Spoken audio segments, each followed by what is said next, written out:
Ha! How about now? There we go. I should turn on the mic. Cool. I am going to attempt. Okay, it looks like most of that's coming through on the Facebooks. Cool. Thanks. That's because I need to push my button. Let me pull this up. So, pre-roll had audio, not getting anything. Okay, cool. So how I will fix that is I had muted my mic, and I'm just talking through it for me. I had muted my mic because the mic is a component in the intro scenes. I'll just take this mic out as a component when video is playing, so I can leave it on and I won't have that issue. Okay. Intro. Here's the situation. Hello to everyone watching. More people are going to jump in, but I think we have Connor, Jay, Dave. Connor, Jay, Dave. Tyler is probably watching on YouTube, and I think Maria's going to pop in a little bit. The things to check tonight. I have a whole checklist. Are things like levels of the videos to see if sound, whether that's my own voice in this part or sound levels for the pre-recorded video bits work, whether it's all coming through and whether they are appropriately set. Connor, I would love your input on lighting because my whole video monitor is one very tiny Canon Vixia screen over there. So I look completely washed out, and while I have my stream running, like my Facebook stream and the YouTube stream running here, the sound isn't coming through and it looks washed out there and it doesn't there. Mic volume too loud, so I can do that from this.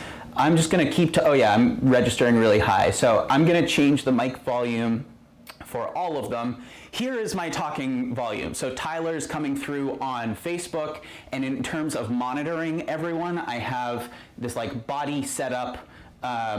Seems a little lower quality.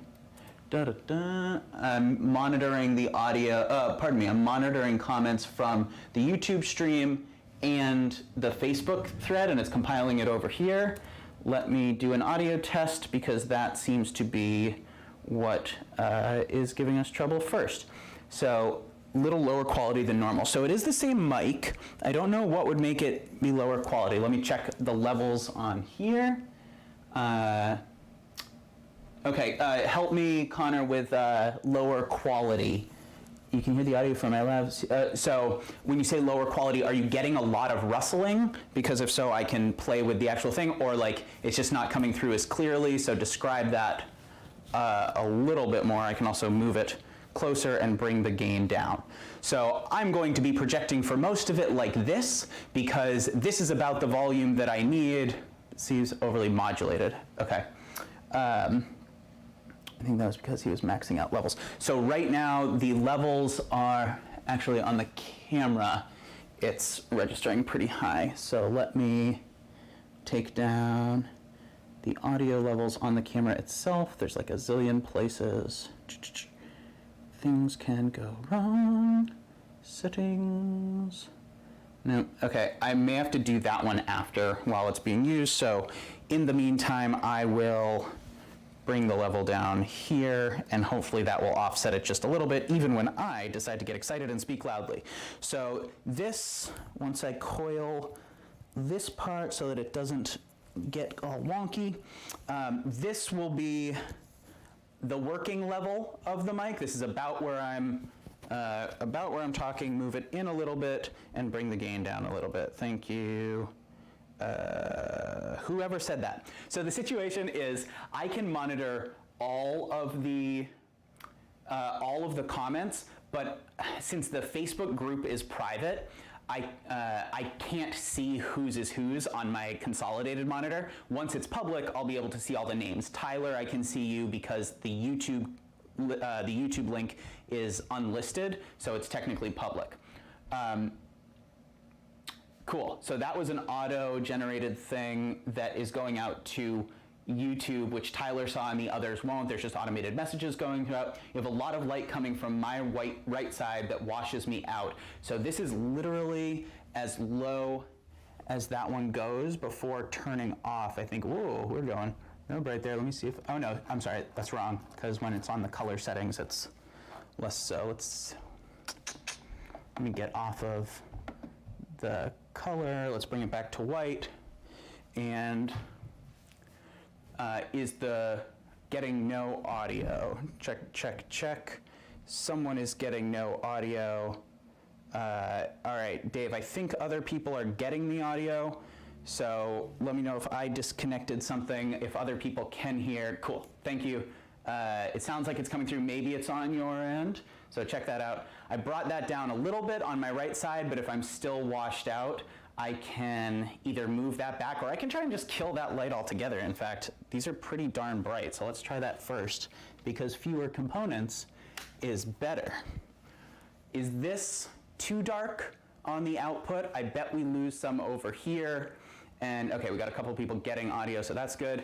Here are kind of the different light levels. I know this is not an official light check, but at one point I will be coming up here, so let me bring this in a little more to wash the whole thing a wee bit more evenly.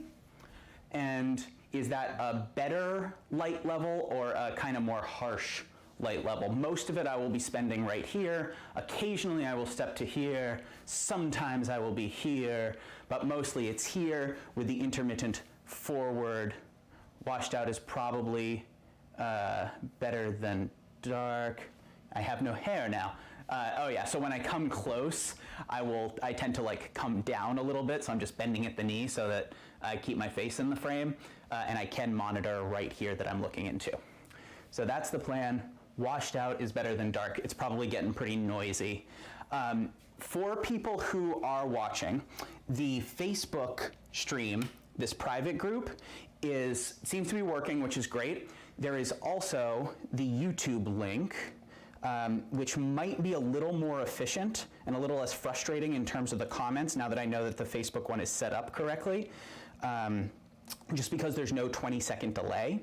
So if you would like, that is the link that I just tossed in for so that's the YouTube stream. There's just no delay there if that's less frustrating for people. Foreground is good, and when it's back, it's too dark. Okay.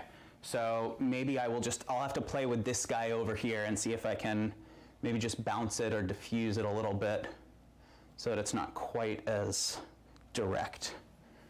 Oh, too dark to see my hair. That makes sense. I can attempt to do this, get a little overhead light going. You ready for this? So if I do that, just to get some above light going, and then pull this light down. So this is literally as low as that light can go, I believe, which is shocking. That might give me a little more of a hair light. I can refocus some of these track lights to hit my hair a little bit. So that's great. I think it's not your hair got cut off, but it's too dark. Cool. So sorry, I'm again trying to monitor the Facebook one because that way I can see who's saying what. Jay, just as an update on your stuff, right now the CPU usage is at 30%, memory is at 81, and GPU is at 93, which has never been that high before. I also have a lot of streams running right now, so now that it's going, I may jump off of the Facebook one. And I'm just going to leave it going and really try and stress the system unless that seems like a bad idea. So I will see if Jay comes in on that, and I can repeat the stats, and I have the task manager running. So just to get like the starting going again, I'm going to not run the whole one HD stream leaving the house. Are you blasting? Oh, this is great. On YouTube, I can see who it is. So Jay, boom. Are you blasting one HD stream leaving the house, so I'm broadcasting to Restream. I'm streaming directly to Restream as a service, and they're splitting it and sending it out to right now well, it doesn't matter. I'm streaming to one server.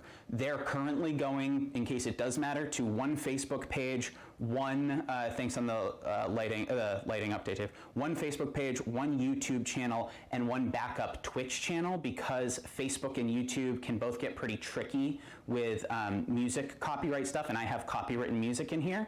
So if something goes wrong with the first stream or two, the Facebook and YouTube, which are the ones I've been promoting, I'm just gonna blast the Twitch link everywhere. So that's the, yeah, I'm streaming one place, I've got my Ethernet going. Yeah, exactly. So, okay, so this is about as stressed as I could imagine the system is going to get. The GPU usage is hanging at 92, 93, with most of it being OBS, shockingly. And memory usage is hanging really high at 78%, but the CPU usage is really controlled around 30. So those are the stats. I will keep a half an eye on it as I go through, and I'm not gonna run everything, like let the countdown run, but I'm just going to hit the countdown screen and then go into the intro again. So it'll look like this. You can probably still hear me over this. My mic will be off, so you're about to lose me vocally, and then I'm gonna go into the video straight away. So there's this, I'm gone.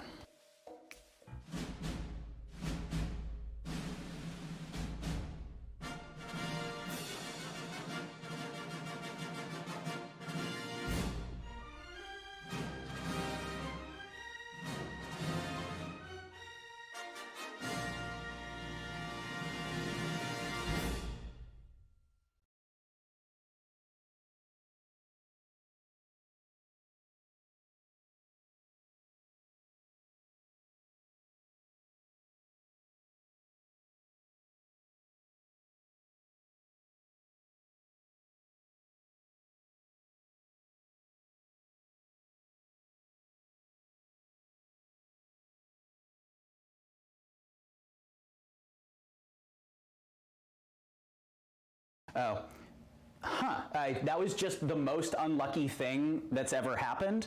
My cursor happened to be right over the couple of pixels it needed to be on the OBS screen, and I happened to brush against my mouse pad. So blah, blah, blah, blah, blah, log off. Just tell me to log out. No, you should be fine, Maria.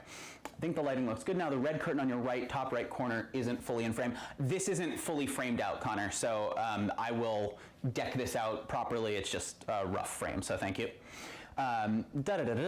Other award shows, such as the Oscars, the Tonys, only look at materials from that particular year.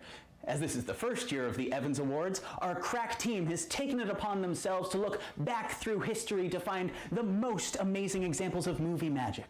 We'll journey back through the decades and see how cinematic conjuring has made the movies the magical outlet it is today. Before we dive in, a few notes for friends both new and returning.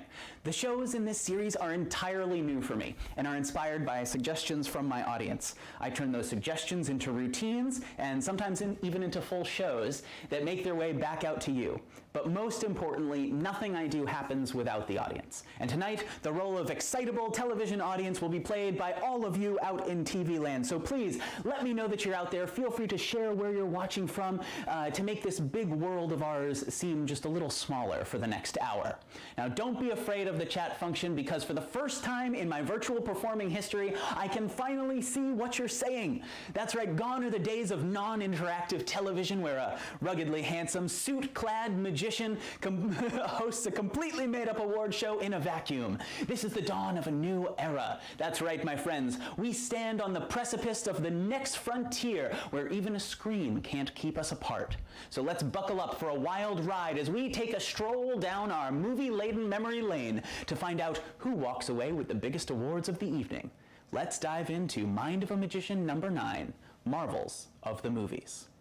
Onwards we push with our temporal tour of televised trickery. I changed around the ordering of all those things, so that transition's a little rough, but it'll get better. Of televised trickery, and this first award brings us to the 1970s. 1971 to be specific, where American actor, director, screenwriter, and all-around funny guy Gene Wilder breathed surreal life into the eccentric children's book character of Willy Wonka. When we think of Willy Wonka and his delicious factory, images of chocolate waterfalls and bratty children come to mind over a soundtrack of oddly catchy tunes. But one of the most magical elements of the story that often goes overlooked is the hidden golden tickets, the entry passes to becoming a candy mogul. These tickets were snuck into candy bars, presumably against all FDA regulations, for underage children to fight over and claim. Now, before the movie was released, there was a full sequence highlighting the magical nature of the golden tickets, all set to the musical backdrop of the Chocolate Factory. for the first time ever seen publicly on screen. This deleted scene comes to you from the cutting room floor of Hollywood. So, the award... No, I won't use that till the end. So the award for most magical scene unceremoniously cut from a movie, much to the distress of magicians worldwide, goes to Gene Wilder's presentation in 1971's Willy Wonka and the Chocolate Factory. Let's see the mischievous magic of Gene Wilder. Boom. That would have just been the clip, but to give you guys an overview of how these are going to run, on some of these clips, when I cut away, I have left my mic live, so try and use your best judgment. I can, if that's really distracting and you need me to cut the mic audio, I can, and then we can adjust it going further.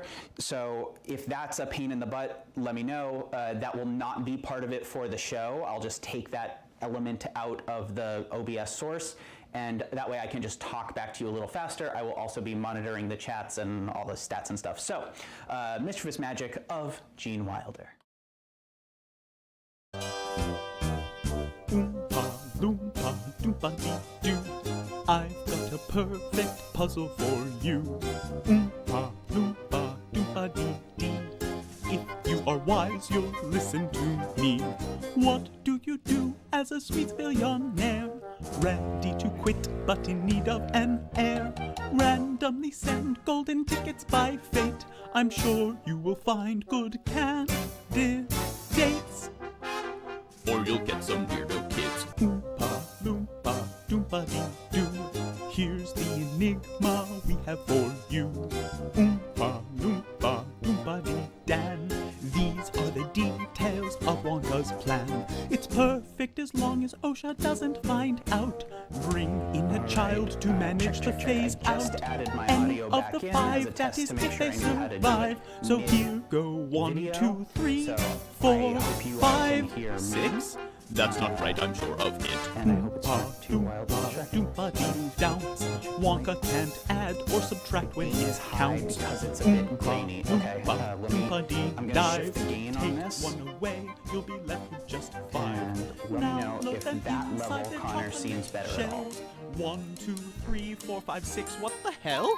Please take one out so we can move on. Why did we trust him with this job? The guy is sweet but not that bright. Oompa loompa, this feels like a trick. How is it that you're still left with 6? Oompa loompa, we've got an extra. Perhaps taking 2 is the right formula. 6 minus 2 should leave us with just 4. But as we've seen, there is always one more. Take 2 away, we'll be back up to 5. Look, now there's 1, 2, 3. Oh, come on! Put those 2 back in the stack. Oompa loompa doompa dee dot. Counting may be harder than we had thought. Oompa loompa doompa dee dee. We'll make it to 5, adding 2 into 3. 1, 2, 3, 4, this doesn't make sense. Give it 1 more and get through the sequence. 1, 2, 3, 4, 5, and now 6. Do you think that we are losing it? Does chocolate cause you to see things? Oompa loompa doompa dee dis. We didn't sign up for any of this. Oompa loompa doompa dee dive. What must we give to get them to... Wait! I figured it out. It's simple math. Stay with me on this. By adding 1 to the set of 4 and reaching 6, we can safely assume that 1 is equal to 2. When removing 2 from 6 and ending up at 3, it follows that 2 is equal to 3. So if 1 is equal to 2 and 2 is equal to 3, it stands to reason that 3 is equal to 1 and vice versa to complete the numerical loop. Ergo and wherefore, through the process of subtracting from our 6 our 3, which in truth must be equal to 1, we can avoid the move from 6 to 3, but rather end at the desired 5. See? 1, 2, 3 leaves us with 1, 2, 3, 4, 5.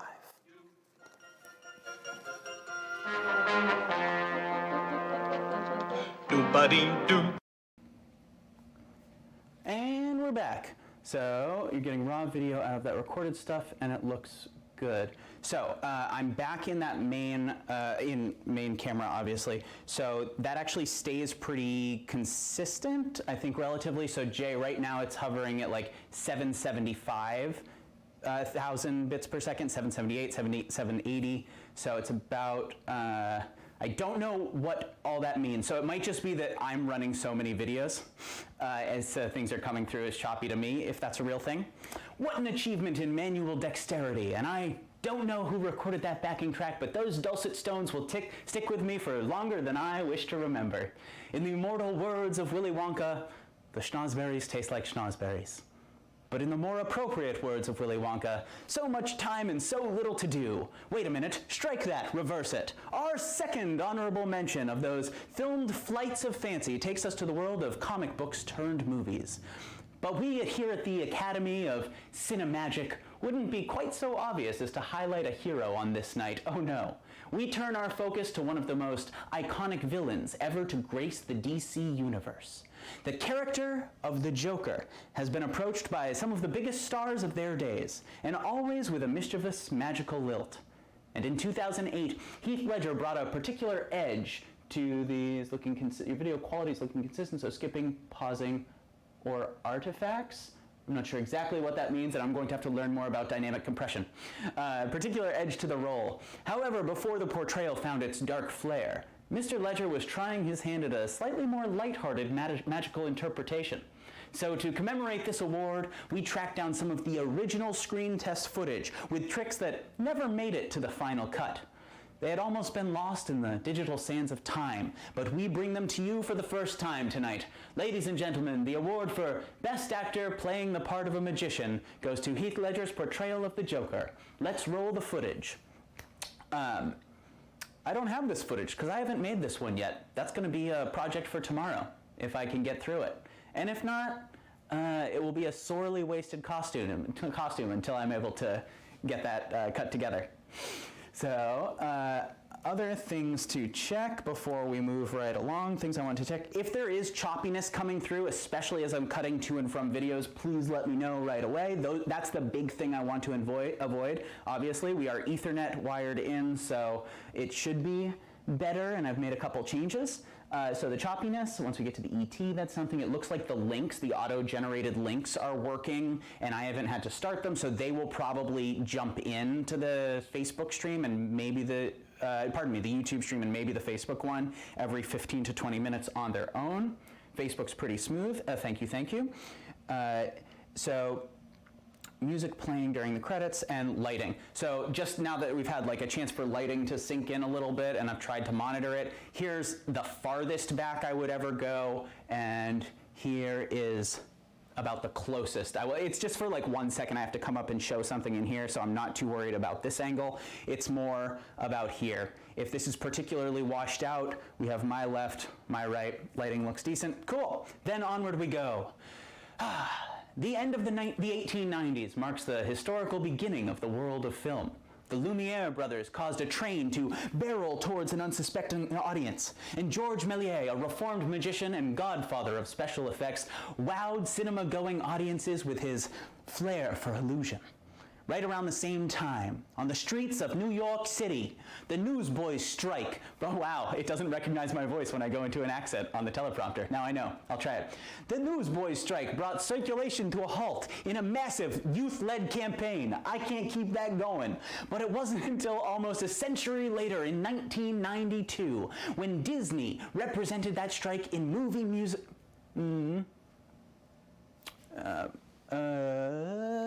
It just didn't import correctly. But it wasn't until it got its due until 1992 when Disney represented, I need to make a note of that, or else I will forget to upload that. So script, Newsies script, incomplete. Cool. When Disney represented that strike in movie musical form. Originally a box office flop, Newsies told the story of a scrappy group of newspaper hawkers rising up against the omnipotent Joseph Pulitzer and William Randolph Hearst to fight against price hikes in the only way they knew how, through the power of choreographed song and dance. I have no clue why this film didn't get its initial theatrical respect that it deserved, only finding its cult video following once it made its way to VHS. But I have a guess. Thinking back to the time period this movie references, movies were still a pretty darned magical thing. But this 121-minute magnum opus simply, that's an accent, that's me, simply glossed over the art of magic altogether. That's why we, here at the Evans Awards, assembled a team of master editors who went back to the original footage and remastered it to include the hint of magic we felt it was missing. The addition is pretty subtle, so if you miss the changes the first time around, we will make sure to upload the video to YouTube so you can go frame by frame later on. With no further ado, the Magic After the Fact Award is presented to Newsies.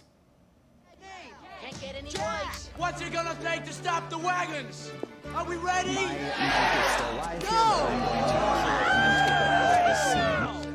What's So it I gonna will take be to listening stop to you, the and if I need to scabbards? respond, Can we do I'm going to it? turn it down just so it's a little faster. We'll do what we gotta do levels until on we this break might the be will up of and Mighty Bell and Joe. It might be a little higher than your personal computer is set to as well, in case First it's and foremost, so that we got news for you. Now the world will hear what we got to say. We've been hawking headlines, but we're making them today. And our ranks will grow, and we'll kick their rear. And the world will know that we've been here. That's right, what the thing he is anyway. Nobody's gonna mess with the newsies. When the circulation bell starts ringing, will we hear it? No! What if the Lanceys come out swinging? Will we hear it? When you got 100 voices singing, who can hear a lousy whistle blow? And the world will know that this ain't no game, that we gotta turn a rotten, crude, and perfect game. So they gave their word, but it ain't worth beans. Now they're gonna see what Stop the Presses really means. And the day has come. And the time is now, and the fear is gone, And the name is mine. and the strike is on, And the distant line. and the world will Pulling to me on the world, but he don't know us. stay on the world, but he don't know. Pulling to me, crack the whip, but he won't whip us.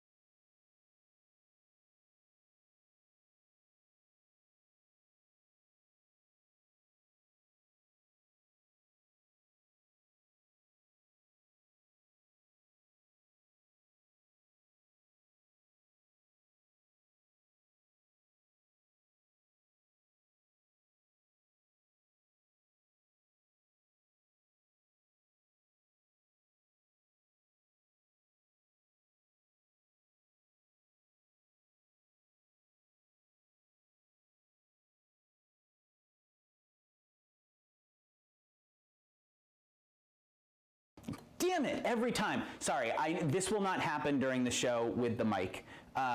Apologies. It's the only easy way for me to talk through so I don't have to reply to everything. My mic will just stay on the whole time, and it won't be present in the video scenes where I want to kill it. So, and the world won't hear.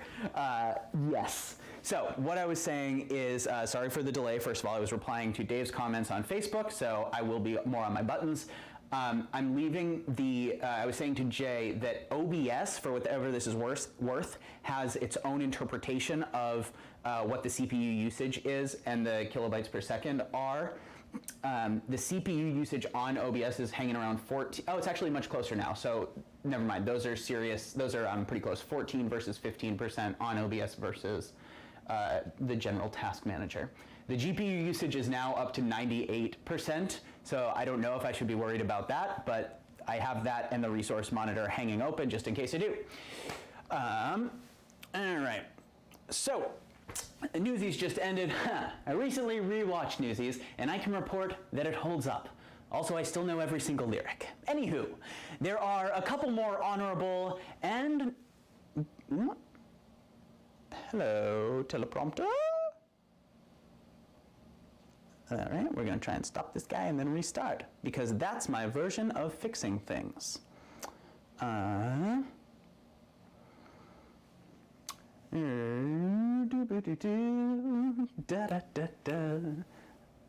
there we go. Okay. There are a couple more honorable and dishonorable mentions before we get to our big winner. So, if you need a snack or drink break, well, you're probably in your own house. Figure it out. In days like these, we need the arts more than ever. They connect us when we're feeling separated, and they give us the tools to process issues that are bigger than ourselves. The art world has always been a resilient world. Creators constantly impress me with their ability to overcome insecurity and produce an artistic vision that is so often much more than the sum of its individual parts. Wouldn't worry about GPU, nothing falling off its plate, but if you want to start doing live video effects, you're probably not going to be able to do it without ramping quality down. Gotcha. Okay. I don't think there will be any live video effects, but at least right now you're within the performance parameters for what you want. Cool. No film franchise did this better than The Lord of the Rings, one of the most highly awarded film series in our history. One film to rule them all. The Fellowship of the Ring, The Two Towers, and The Return of the King brought a level of detail to the big screen that couldn't even be imagined up to that point. Before the fruits of their labors are ever witnessed on screen, the groundwork gets laid years in advance. The care for the project spanned from the most specialized makeup artists, props designers, and camera operators, all the way to the lead actors and Peter Jackson, their visionary director. The special effects on the extended editions are fascinating, and some of the behind-the-scenes looks are breathtaking. Not only that, there are Easter eggs hidden on these DVDs, and in honor of the next award, we're going to share one of those secret videos with you. So the Evans Awards, the Evans Award for Magical World Creation goes to Peter Jackson and the Lord of the Rings trilogy. Now, to cue up this video and put it in context, we're learning about Zoom this year thanks to the unending Sarlacc pit of despair that is 2020, but we're not the first to the game. Apparently, before the cast of Lord of the Rings were able to begin rehearsals in person, they used conferencing software to connect. I'll let awardee Peter Jackson take it over from here, so please enjoy. All right, rehearsal 1, Frodo and Gandalf. Elijah and Ian should be logging in any minute. Hey there, Pete. Hi, Elijah. Thanks for being here. Oh, I'm unbelievably excited. I know we're starting the rehearsal process from afar, but I made myself this makeshift hobbit costume to really get into character. That's very interesting. Ian should be joining any minute. It looks like you might just be running a little bit behind. Ah, here it comes now. You're late. A wizard is never late, Elijah Wood. Nor is he early. He arrives precisely when his internet connects. Oh, that's good. That's going in the script. We must be precise as actors. Take that down, young Mr. Wood. Speaking of which, these names at the bottom of the screen seem just a bit informal, no? My full given name is, of course, Ian McKellen. Oh, sure. Here you go. But my friends call me Sir Ian McKellen. Oh, right. Here you are then. Of course, we are getting into character, so to fulfill the role as it should be done, perhaps something more like this. How did you... Peter, how did he... Right. I like your costume, Sir Ian McKellen. I got dressed up too. Dressed up? What do you mean, dressed up? Your outfit. The wizarding garb? This is simply my afternoon attire, young Elijah. You have much to learn about the path of the true thespian. Now, shall we begin? Excellent idea.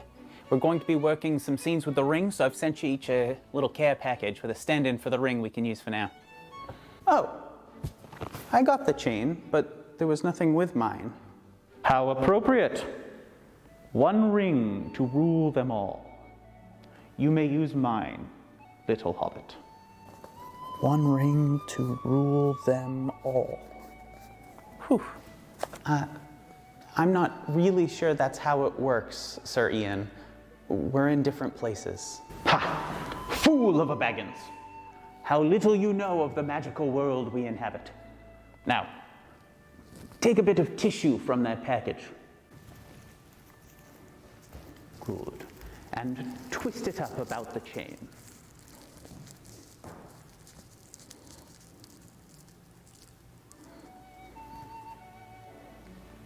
Like that? Good. Now the ring of power holds secrets only fire can tell. Do you have a flame? Yeah, I can grab a lighter. A secret only fire can tell. Good. And now, hold the flame to the paper.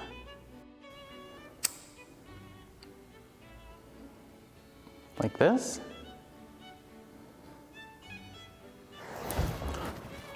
Whoa! How the hell did you do that? Peter, did you see that? Is that one of the effects from the movie?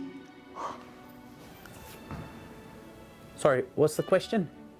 I've just been writing down everything Ian's been saying. It's pure gold. It's going straight into the ultimate script. Ian, just take it from your line. The ring of power. Keep it secret. Just as a Keep it heads safe. up, my lab is currently Yes. on. I That know is it quite is, just good. ignore any rustling coming from Very nice. No, no, no. If I may, Mr. Jackson, we need to see, nay, feel Frodo keeping the ring safe. One can't simply look at or hold the ring to keep it safe. Do this now. Hold up the chain and ring separately. And thread the chain through the ring. And on my line, keep it safe. Simply drop the ring and trust in me. Now, keep it secret. Keep it safe.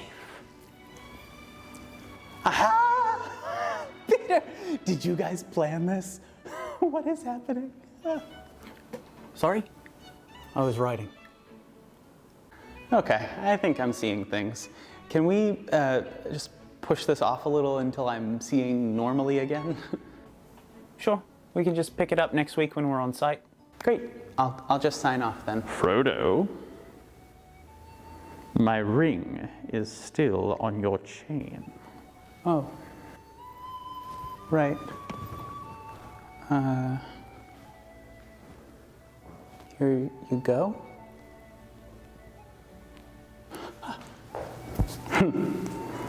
Did you get it? I can't see it there. No, no, my young hobbit friend. I don't expect that you can.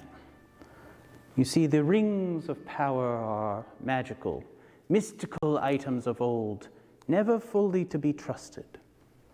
This one just here has gone already on an unexpected journey, traveling all the way there and back again.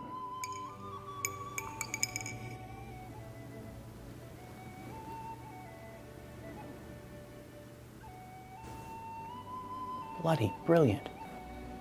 No idea how, but I'm using that. Oh, I was a little unclear on the transportation. Now, how should we get to New Zealand? Fly, you fools! Now, I hate to bring this party down. That's just the intro line for the next one to make sure that I was on point. All right, quick test real quick. Dave, I'm gonna start with you because you're on the Facebook delay. If things cut out, if like the stream gets muted, it could get muted or it could get cut altogether. I'm just gonna test the muting now. So I have a backup stream running on Twitch. and I've built in a command that I know I can use, and I'm not sure other people might be able to use too. So Dave, if you can put in !backup, all one word, lowercase, I don't think it matters, that's it, into the Facebook chat, and see if a message pops up, that would be great. And then anyone in the YouTube one, if you could try that to see if it registers that auto command, !backup, it should auto generate a message about going over to the Twitch link, because they are a little better about music, or just, yeah, about music usage, or at least less of sticklers.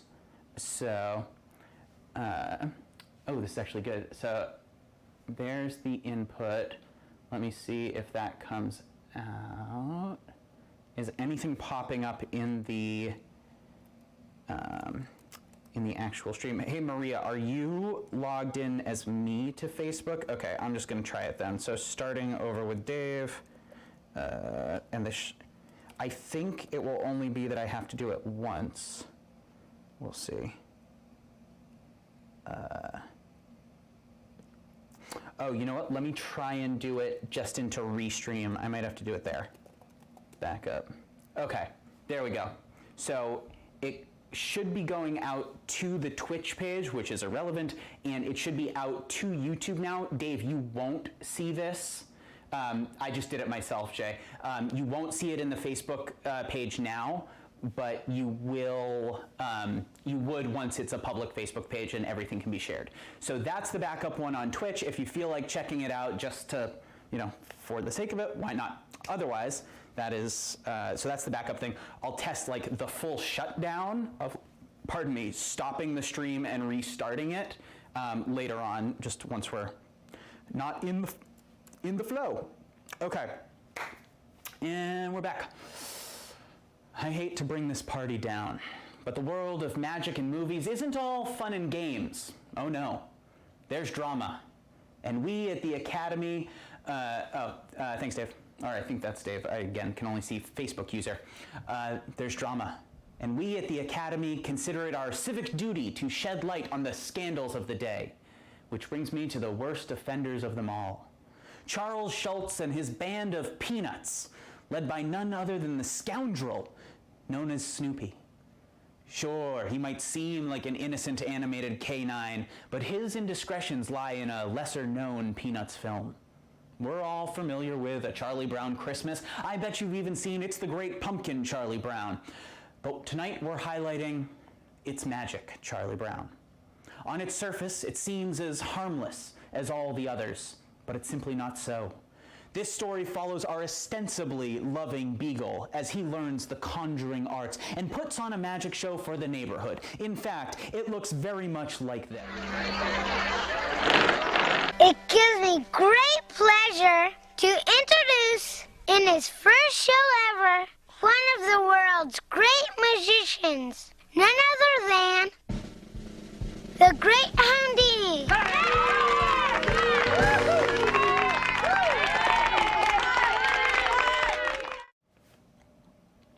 A fun little magic show? Negative. The Great Houdini? I think not. If we look back at the history of stage magic, we are, of course, all reminded of the icon of stage conjuring, the Great Houdini. And if we examine the routine of Snoopy side by side with that of the Great Houdini, we see some suspicious similarities that require the record be set straight. So, this year's Scandals and Vandals Award goes to none other than Snoopy Brown. Please take a look. It gives me great pleasure to introduce, in his first show ever, one of the world's great magicians, none other than the Great Houdini.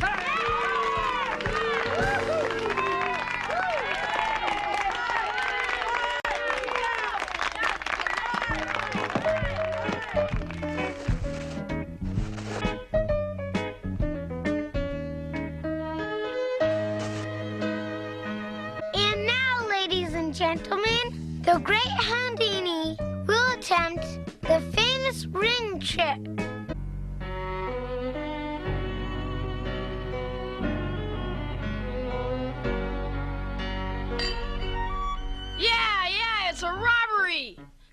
Let's see you take him apart. Fake!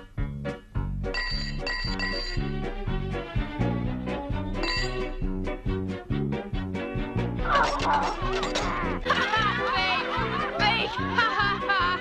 Yeah! Fake!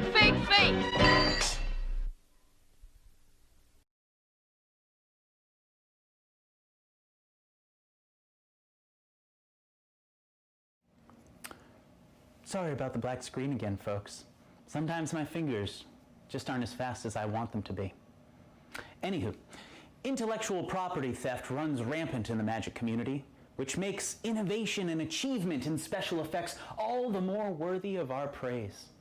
The movies have quite the impressive history of practical effects. Back in 1977, when Star Wars Episode 4 was released, George Lucas and his crew of creative geniuses used so much more than movie magic to transport us to a galaxy far, far away. Forced perspective from visual arts was fused with magical technique to create some of the iconic magical moments in cinematic history. But what most people don't know is just how silly things can get with actors being trained in magic methodology while on set. Just look at this outtake from the epic final showdown between Darth Vader and Obi-Wan Kenobi, portrayed by Alec Guinness. This one sneaks up on you fast, so don't blink or you will miss it. And if you strike me down, I will become more powerful than you could possibly imagine.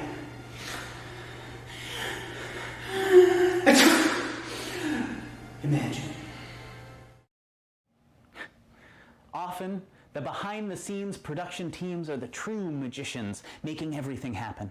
From stage to screen, unsung heroes off stage pour their efforts into projects to bring them to life. Did the last Snoopy video get cut off at the end? Seems like it didn't resolve. If other people saw that, it could just be that I cut it off. I will double check that that one plays through all the end. It ends very quickly with the rings getting smashed onto the kid's face. So it is a little bit of an abrupt ending, actually. Maybe I can cut to black, and so it's a little obvious.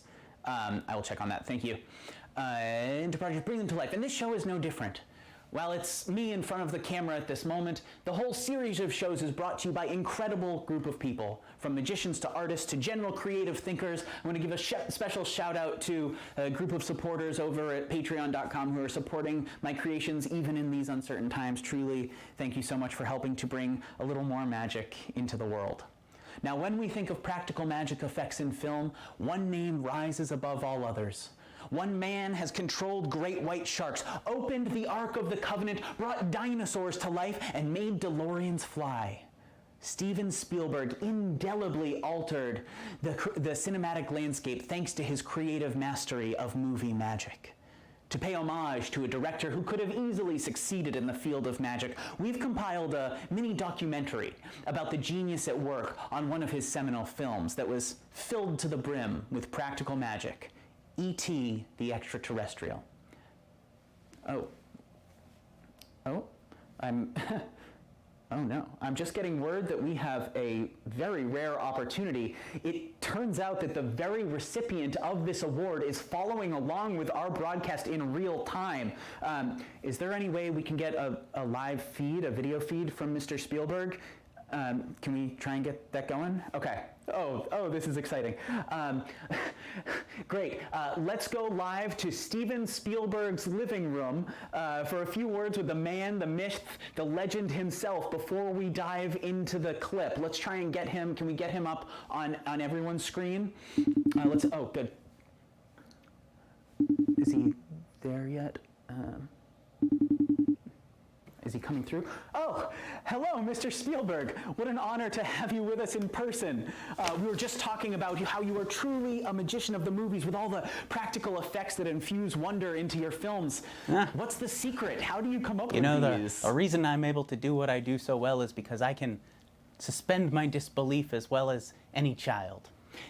And it's not just the imagination you bring to your work, but your understanding of the audience perspective. You're practically a psychologist on top of it all. That's right. That's right. Even when the audience can see the wires making the trick work, it's my job to make them forget about what they're seeing. and you do it so well. It's obviously a product of the blood, sweat, and tears you bring to your work. We can feel that dedication and passion, but what's your secret? What goes into pulling off all of these illusions? I'm some sort of movie masochist. I like to inflict as much pain and as many sleepless nights on myself as possible in the search for practical movie effects. Well, it pays off. In fact, to show some of your process, we dug up some footage that I believe you shot yourself. Now, I'm not sure if you remember capturing this video while filming E.T., but it documents a bit of your process and highlights your flair for the magical. Want to take a look? I don't remember that off the top of my head, but let's check it out. Let's see Ladies what the and footage gentlemen, has. the Evans Award for Lifetime Achievement goes to none other than Steven Spielberg, and this has always been a dream of mine. Do you think you could call action to bring us into the clip? Would you be okay with that? Could you call us in? Just with Want me to call action? Oh, I don't have my little just with the clangy hands. thing. Okay, ready? And action. Welcome into my studio, Steven's studio, as it is lovingly called, where I can play and tinker with all of the little things and doodads that I've collected over the years to try and bring some of the imagery that I have in my head to life. And I had an idea come up in this movie that I'm developing about an alien. We're tentatively calling it A Boy's Life, or maybe E.T. and Me. But I've been tinkering with ideas, and I had an image come up, an image I really want to incorporate into the picture. And that is an image of nostalgia. It is an image that we all have burned into our minds from when we are younger. That is the image of a bicycle. And I think if we incorporate this image into some of the sequences that I've been imagining and planning, it could really create a memorable moment. So let me show you what I'm thinking. Cue the building montage.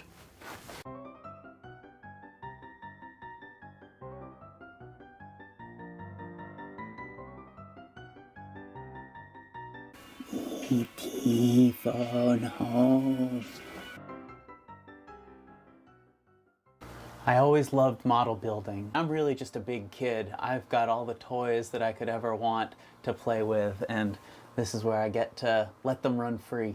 As with most of my stories, this is a love story. This one just happens to be between a boy and his alien. I wanted to show not only E.T. taking care of Elliot at some point, but Elliot taking care of E.T.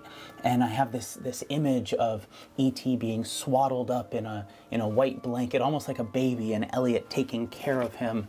I'm gonna make something, and I'll show you what it looks like. It'll just be a placeholder. It won't actually be what E.T. looks like. I feel like we have a lot of conceptual monster making to do before we really find out what the creature looks like. You know, I like playing with all these different disciplines, especially when I get to create practical effects in my movies. People think of me as a director, but that's not how I started. Technically, I didn't start as anything. I started off by sneaking onto the lot. I was in high school in Arizona, and I was out visiting some cousins, and I took a tour one day. They had the old gray line tours, big buses and trams. They give you a bathroom break halfway through the day, so I got off and went to the bathroom, and I hid in the stall and waited until it was really quiet in the bathroom and figured everyone had left and got back on and left and came out half an hour later, and I was free. I was on the Universal Studios lot. Had no idea how I would get home, but spent the whole afternoon just walking in and out of doors, basically sound stages, cutting rooms, and took my own tour and had an amazing time. Nobody stopped me. But what happened was, at the end of the day, I went to go borrow a telephone and call my cousin, pick me up, or figure out some way I could get back home. And I fortuitously borrowed the telephone of the Universal Studios film librarian, a guy named Chuck Silvers, who asked me what I was doing there. I told him the story that I told you, and he laughed, thought it showed a lot of chutzpah, and showed ambition, and showed that I really wanted to be a director, or at least, you know, break into the business in some way. And he gave me a 3-day pass on his own name for me to come back for 3 full days with this pink slip, the opposite of being fired, being hired. Sort of being able to legally come onto the lot for days, and I did for 3 days. And I wore nice clothes, because in those days, we're talking about the mid-60s, everybody wore suits, you know, really nice. So I wore a nice kind of bar mitzvah suit. And then I came back on the end of the 3rd day, and Chuck said he didn't have the authority to assign any more passes, and I should use my own resources or contacts that I made over the last couple days but nobody would sign off, take me under their insurance umbrella and give me a chance to observe. So I took a shot, and maybe the guard would recognize me without having to show my papers. So on the 4th day, same clothes, walked onto the lot, waved at Scotty, the guard. Remember Scotty? Scotty waved back, and next 2.5 months, summer vacation, I was on the lot 5 days a week, every day for 2.5 months until school began and I had to go back to Phoenix. Now, I am no artist, but even looking at this, my eyes can see that it's a little too black and white. So we need to bring a pop of color to it, something that will bring the characters into a third, maybe even a fourth dimension. And I have an idea for what to use. A nice pop of red will do exactly what we want it to do. Bring the love story component to life. I think we could knit him, sew him up a garment that will make him stand out from the rest of the picture.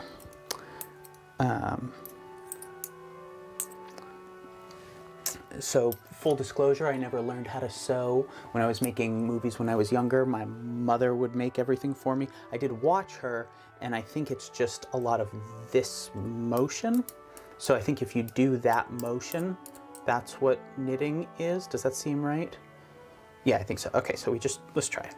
So we do this, good, and it probably just comes together after a point.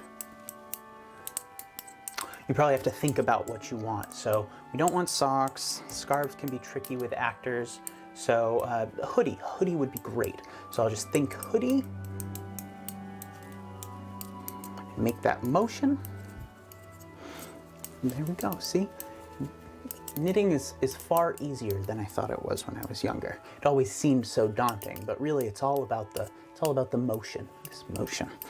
Now it gets a little tricky around the arms because you gotta bring those sleeves into the body of the garment. And then the trickiest part of all, of course, is the hood of the hoodie because it's round. But I think with some careful maneuvers, an extra wrist motion, we can finish off that hood. Oh.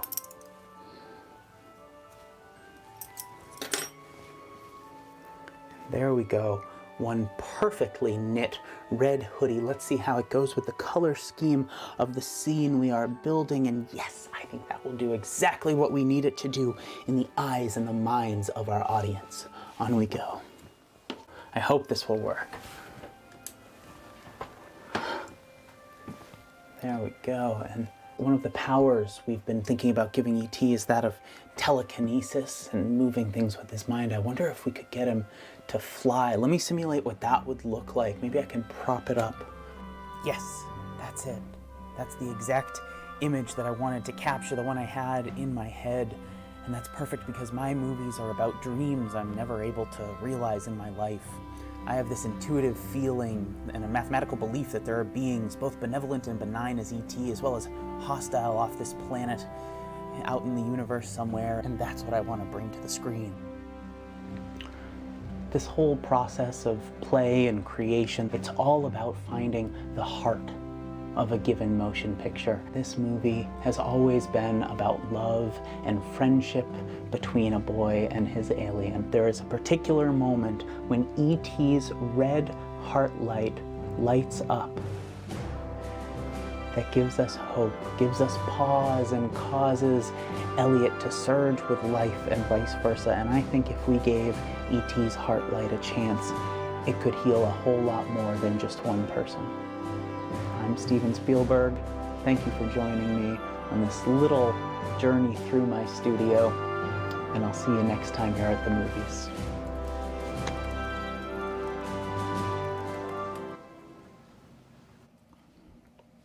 Okay, so great. That seems like it hit the stressed point. Jay, and okay, so the Chrome does not need to be open for anything. During the real thing, don't have one single process open that isn't necessary. Definitely, everything will be shut down except what I need.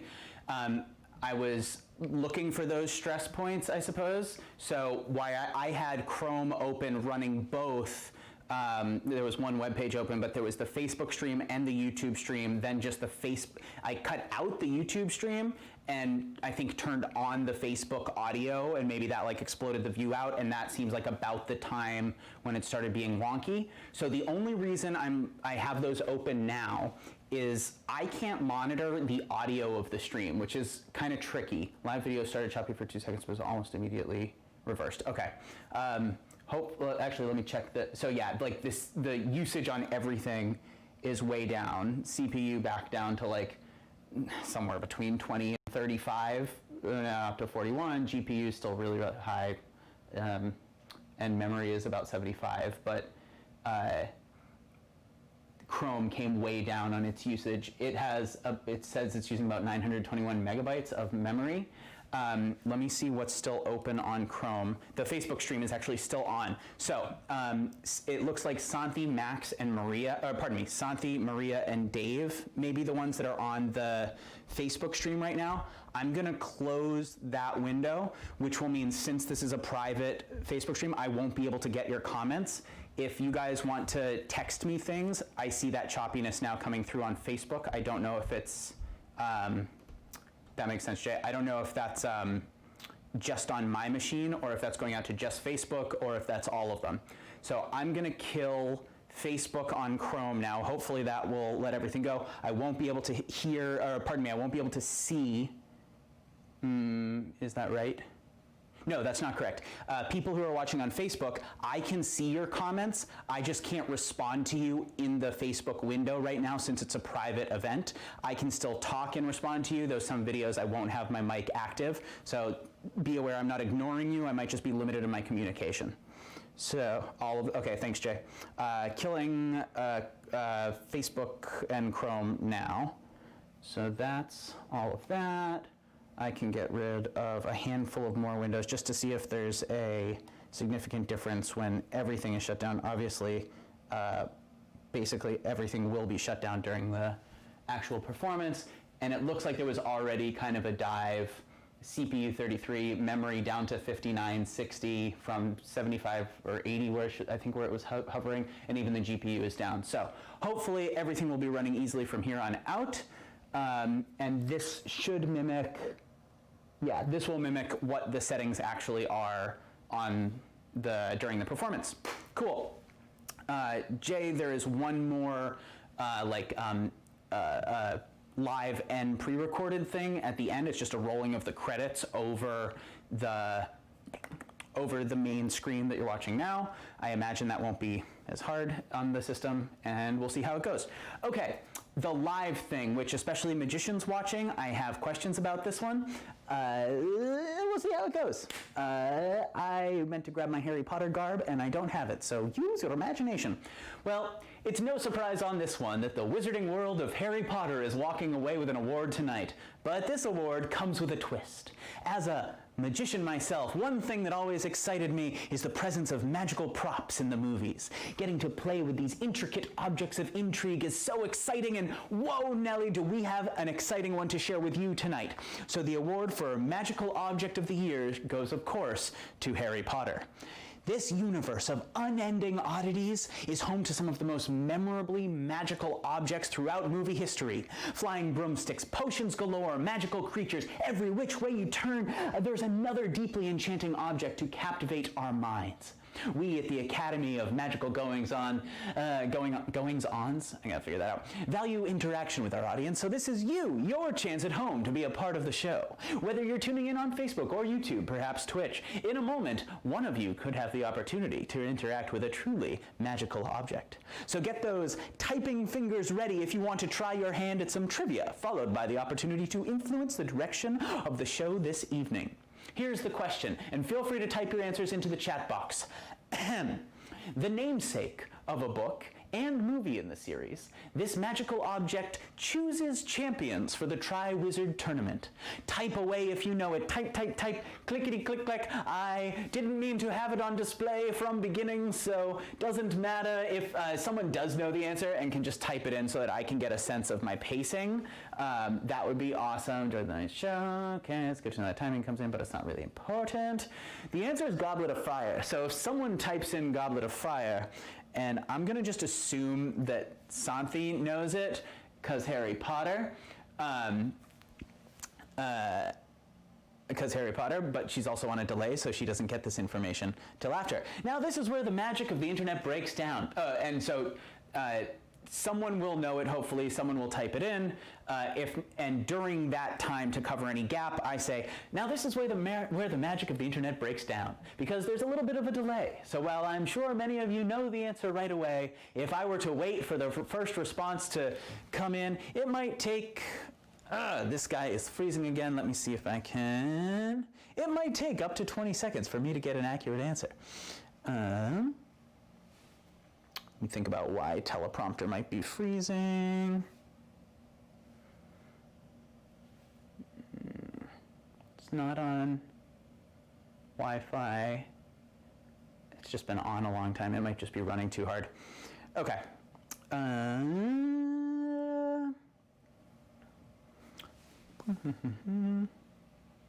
All right, this cleverly placed delay tactic, explanation of the process. Suddenly that time is filled. Oh, that's because I forgot to hit play again. Let's try this one.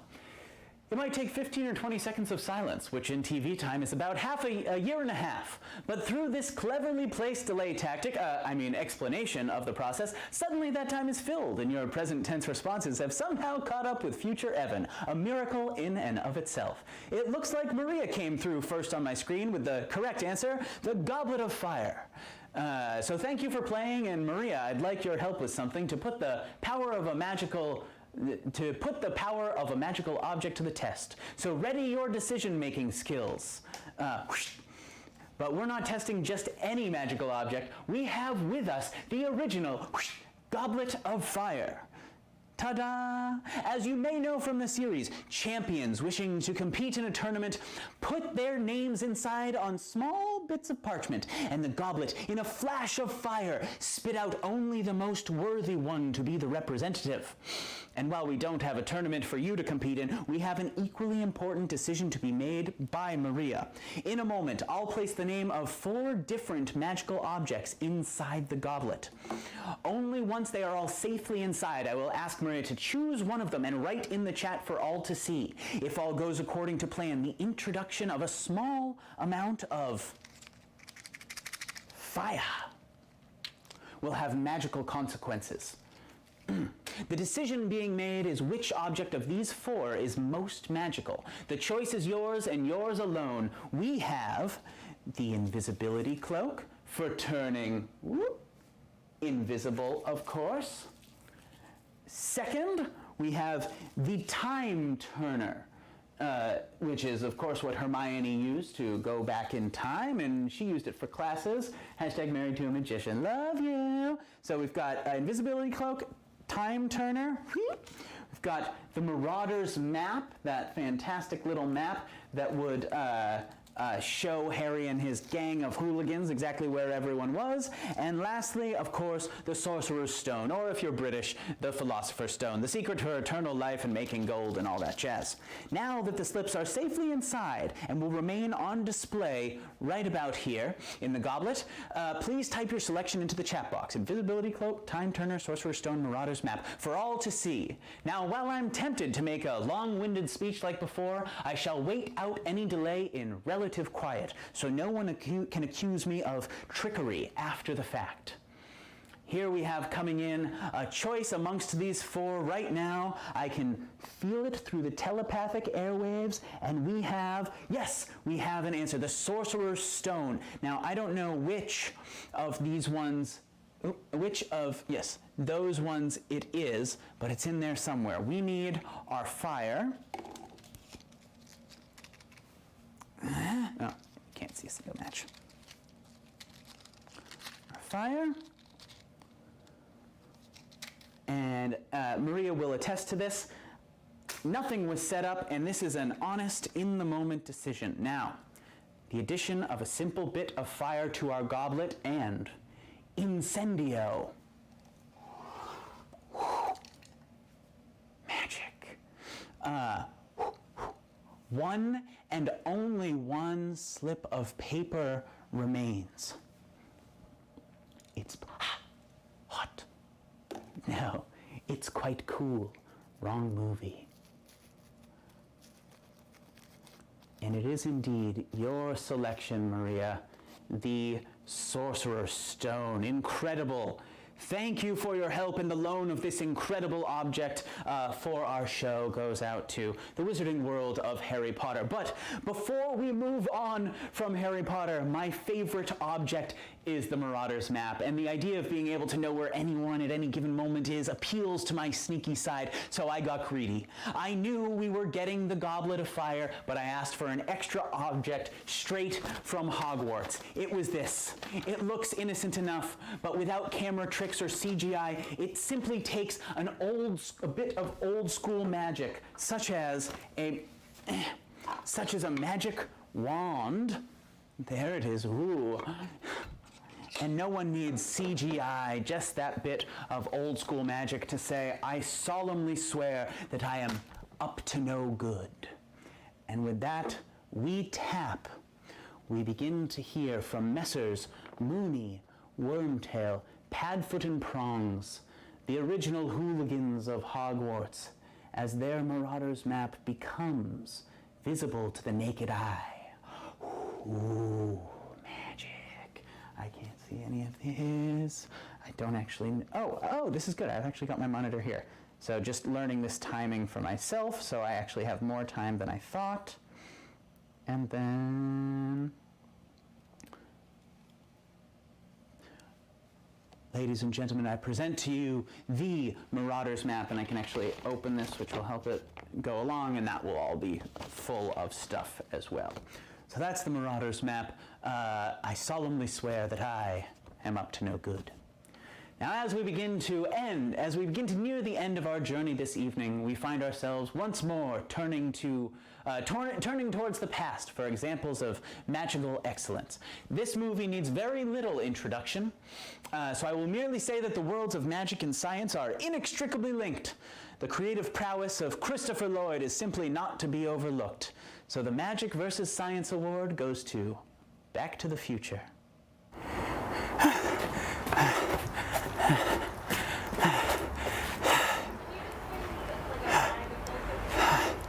Where is it?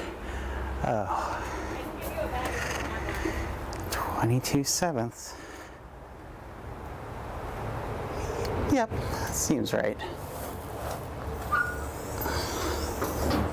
Oh. Hello? Doc? Oh boy. Anybody home down here? Doc? Doc? Whoa. Doc? It's me, Doc. I'm here. Marty, is that you? Oh, good, you're here. Yeah, I came over right away. What's the big emergency? No. There's no time for any of that. Here, take this and come along with me. Let's go. I also just added my mic back in so that I can... Murder Basement. I added this back in so that I can talk over this one. I am going to let this clip run through. It's probably another 6 minutes or so because I want to be able to watch it on the replay after. I wasn't able to test this one on my earlier thing. And yes, Murder Basement. Murder Basement.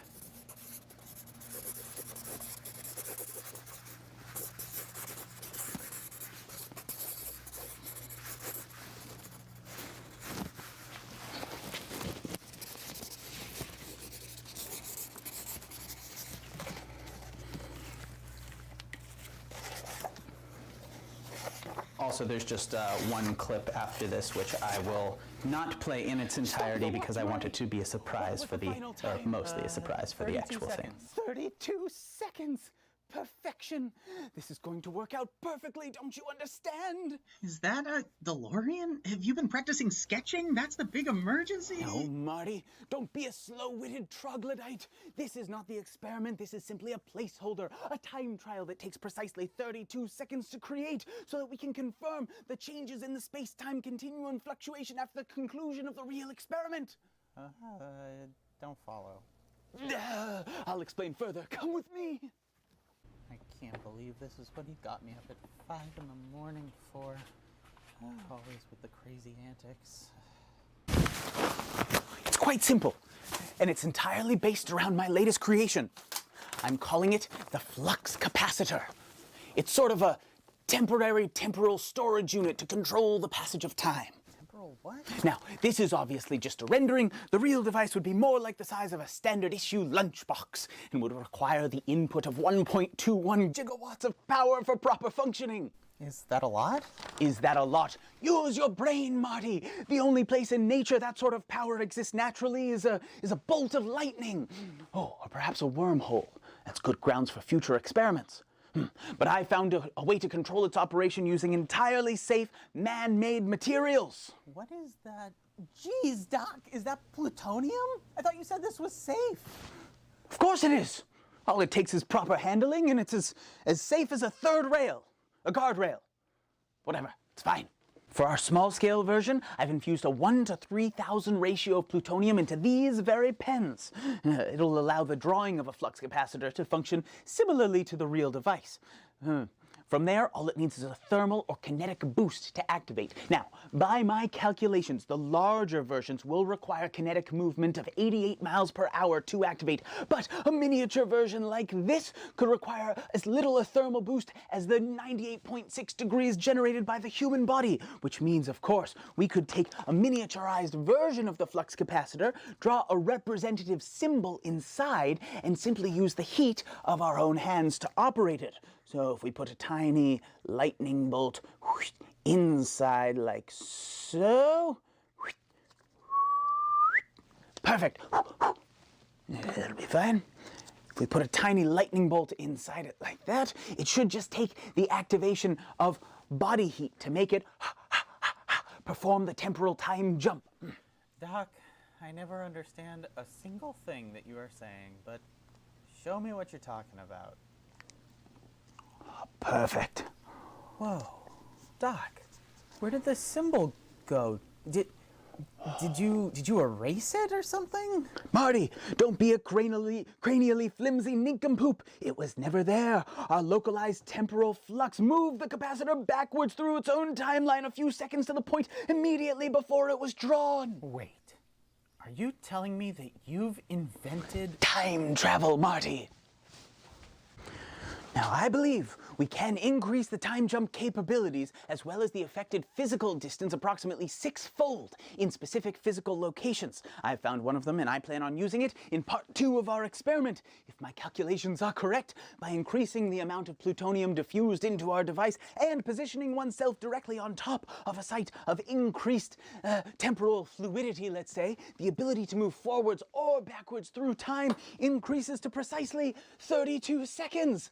The radius of, let's see, the radius affected should be, carry the 1, 7.63 meters from the point of actuation. Well, that's all great, but what am I here for? Excellent question, Marty. You are here to document this momentous occasion in the history of science. To put it another way, you're on video camera duty. If all goes according to plan, I should experience the drawing of this car in a temporally congruous way. But you, standing outside the radius, you'll experience a time jump of equal measure without witnessing the process. Simply put, my forward time jump will make it seem as though the drawing of a car simply appears on whatever medium we choose to draw it onto. As if by magic. Out we go to blaze a new trail on the frontier for science, Marty. But safety first. This is the spot. By standing on this very spot, I, Dr. Emmett Brown, shall employ my latest creation to move forward in time by precisely 32 seconds, using this single dollar bill and this plutonium-infused marker, along with the simple flick of the wrist to simulate the necessary 88-mile-per-hour activation threshold. Everything within 7.63 meters will shift forward along a congruous timeline. Stand back, Marty. Let the countdown begin in T-minus 3, 2, 1. Oh, great Scott! Success! Back to the lab, and we can start building up for experiment number 3. I have a marvelous idea for the housing for our full-size model. And on that note, for our final award of the evening, we'd like to jump back to 1986, a time where... And on that note, for our final award of the evening, we'd like to jump back to 1986, a time where synthesizers ran rampant through soundtracks, where rock stars of the day tested the acting waters, and where Muppets came into their own. This perfect petri dish of possibilities produced a movie that could only have come to light in that era. I'm speaking, of course, of the fantastical film Labyrinth, starring codpiece-wearing David Bowie and a host of Jim Henson's creature under his very direction. Now, during this film, some magical trickery remains. David Bowie playing Jareth the Goblin King. Jareth the Goblin King. Manipulates glass orbs. He juggles these spheres in fascinating patterns, but the piece of prestidigitation relative to our proceedings are that he's not the one doing the manipulating. Oh no. Before the time of CGI, directors needed to get clever with solving visual puzzles like this. In this particular case, they brought in contact juggler Michael Motion to be Bowie's hands. He had to contort himself into otherworldly positions to control the orbs, often without being able to see, as he was hidden behind David Bowie with his arms reaching through the actor's costume. While Mr. Motion is, of course, worthy of an Evans Award all on his own, the final award of this evening is a posthumous award which the Academy has voted unanimously to present to Mr. Bowie himself. In honor of this award, our team of... evening is a posthumous one which the Academy voted to unanimously to present to Mr. Bowie himself. In honor of this award, our team of cyber sleuths scoured the dark web until they came across a real gem to share with you this evening. It appears as though before Mr. Bowie ceded control to Mr. Motion's contact juggling expertise, he was preparing to pull off the magic himself. So, we present to you now, from the secret depths of archival footage, David Bowie in full costumed regalia, trying his hand at some magic and manipulation. Here we are, David Bowie in Labyrinth.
trying hard as fate could try. What could I do? My baby's far has gone and left my baby blue. Nobody knew what kind of magic spell to use. Blind and still, puppy dogs tails under all lightning. And baby said, dance magic, dance magic, dance magic, dance magic. Put that baby spell on me. Jump magic, jump magic, jump magic, jump magic. Put that magic jump on me. Slap that baby, make it free. Dance magic, dance magic, dance magic, dance magic. Put that baby spell on me.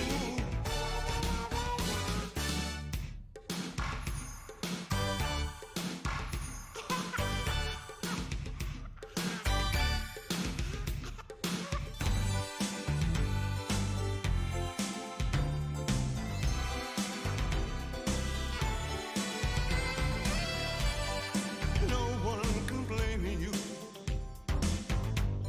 for walking away. But too much rejection, no love injection. Life can't be easy. It's not always well. Don't tell me truth hurts, little girl. 'Cause it hurts like hell, it hurts like hell. But down in the underground, you'll find someone true. Down in the underground, a land serene, a crystal moon. It's only forever, not long at all. Lost and lonely, that's underground, underground.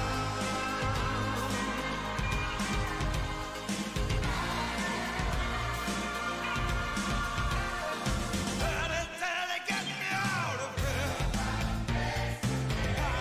I'm underground. Well, about a place to live. Nothing ever hurts again. Daddy, get me out of here. I'm underground. Congratulations and a huge thank you to David Bowie's contributions to the world of music, movies, and now magic.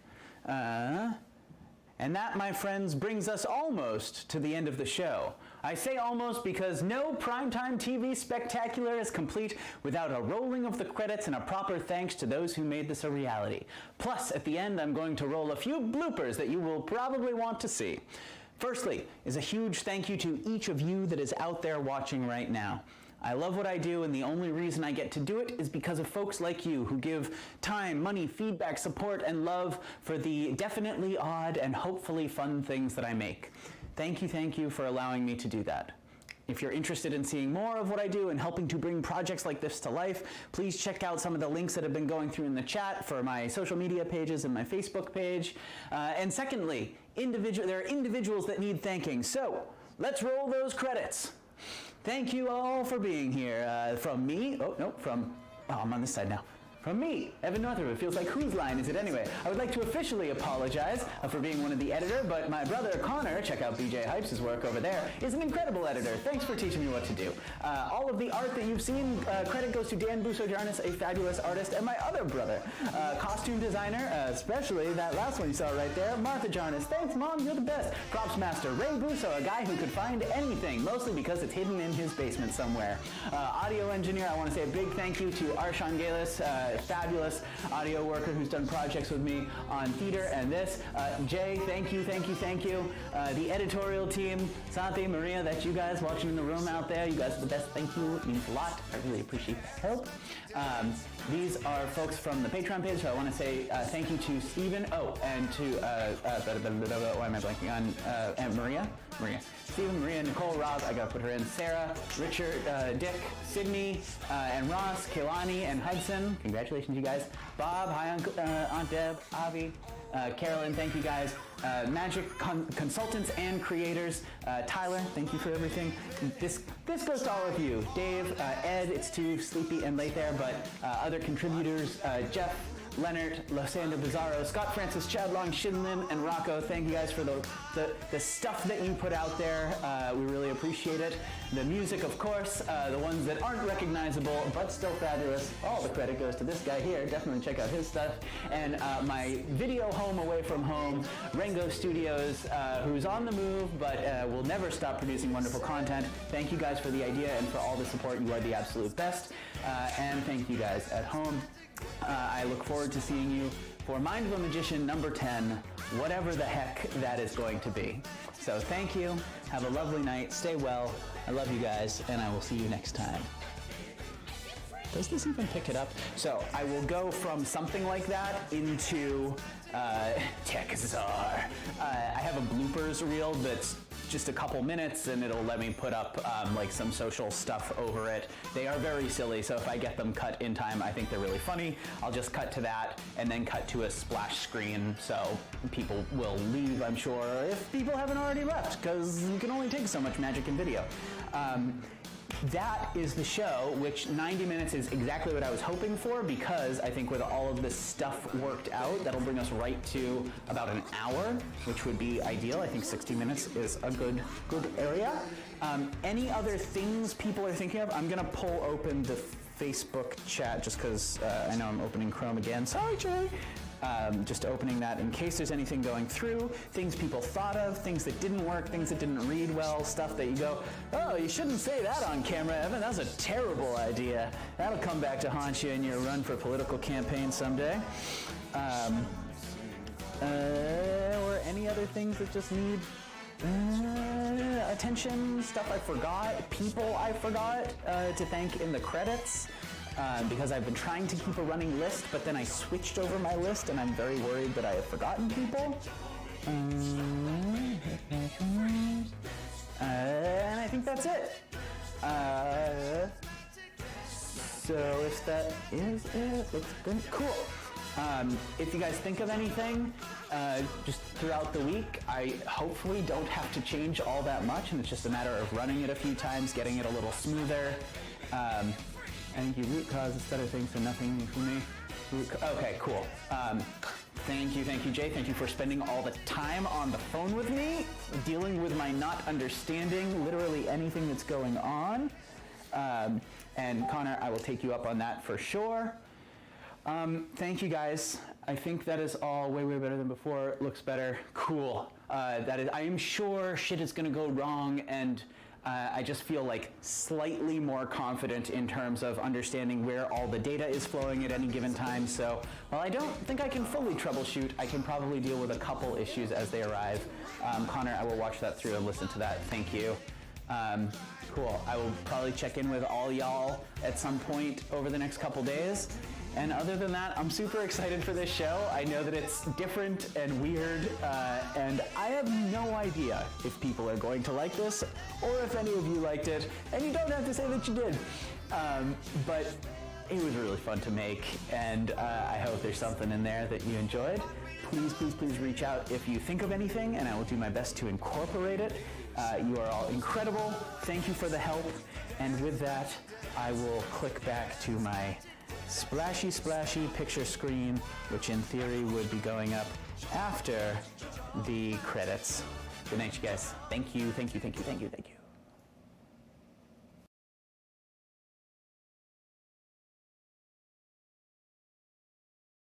Oh, yes, that was intentional.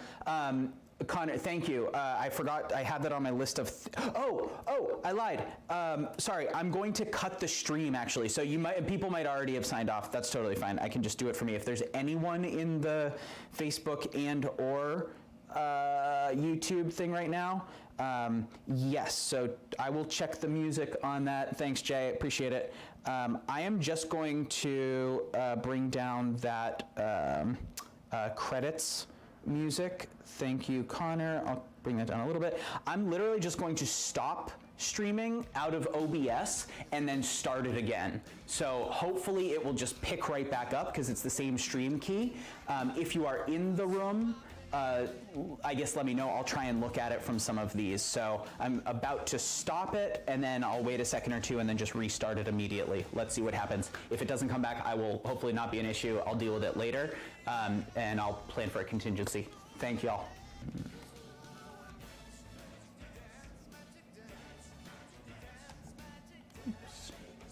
I have no idea if we are back. So if anyone's able to send something in the chat, if I am there. Thanks, guys. Thank you. Let's see if this pops up. Oh, cool. Which one are you in, Maria? Facebook or YouTube? Able to send something in the chat if I am there. And I know I'm getting echo right now. It's just I'm leaving things on so I can hear. So pardon the echo. Cool. Which one are you in, Maria? I will just imagine that they are. Oh wait, never mind. You're coming from YouTube. I can see that comment. I know I'm getting echo right now. It's just I'm leaving things on so I can hear. So. And it looks like the Facebook one is back. All right, now for real. Good night, y'all. Thank you, guys.